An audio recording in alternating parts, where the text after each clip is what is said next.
very early spring. New England's finally starting to wake up, and it's time for you to get busy. We're at Master Gardener Tom Witwicki's awesome little greenhouse. Tom, first of all, it's so good to see you again. Nice to see you, Another Todd. season, and it looks like you're well on your way here. Yeah, so most of these were, in fact, all of these were started inside under lights, and some of them just require a long time before they get mature, like onions are started in February. Those are the onions right here? These are the little onion seedlings.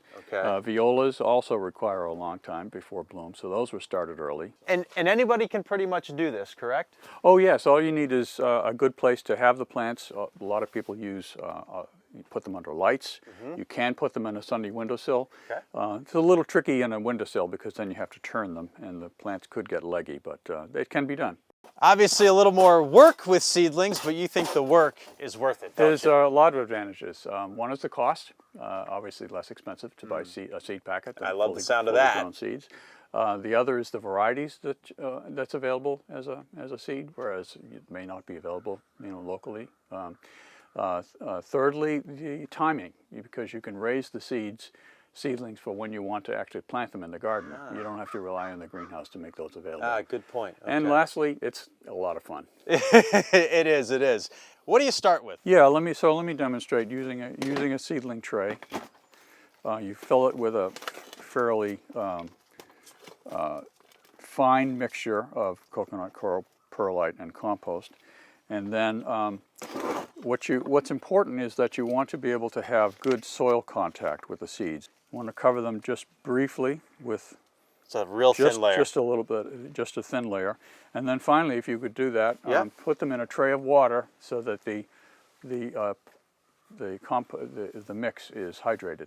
And it kind of absorbs it like a sponge? It absorbs it from the bottom. So you don't like watering from the top? Well, watering from the top will displace the seeds, and I find that's a much better way of getting consistent moisture. The first leaves that appear when the seed germinates is called the cotyledon. Okay. But you want to wait for that first true leaf to develop, and at that point you know that it has enough of a root ball to be able to transplant. Great to know, great to know. All right, so how do we do the transplanting? It's great. It's quite easy. In fact, the seeds are very hardy. Really? They look so delicate. They look so delicate, but I don't think I've ever lost a seedling transplanting this way. Okay. And so you basically use either a tool like this, which is a specialized tool. Looks like a little tongue depressor. Or you can use use a spoon or a knife or whatever, Okay. whatever is handy. And you basically just dig them out. And as you can see, it's quite it's quite delicate, but if you handle them by the leaf and not by the stem, it's what you want. Just place them in the container like this.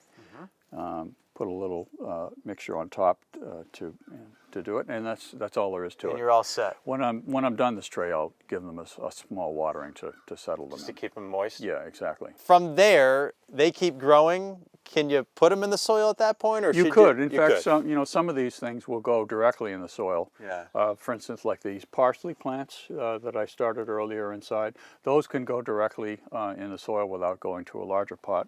But other things like tomatoes, peppers, and eggplants, you want them to be larger. Okay. So once this plant gets to a larger size, I'll pot it in this, grow it out finally, and then transplant it into the garden. Speak about timing real quickly. Yeah, the tender plants have to wait until settled weather. Traditionally, Memorial Day is the day around here. That's a rule of thumb. To wait for that. But things like lettuce and broccoli and onions, they can go out in late April. Tom, this is so awesome. I'm getting excited. It's starting to get warmer, and soon we'll be outside doing some planting. It is the season. So that's the latest Gardening with Gutner. We're doing seedlings. If you want to see others, go to our YouTube channel, New Center Maine's YouTube channel. You can find them all there. There's lots to see.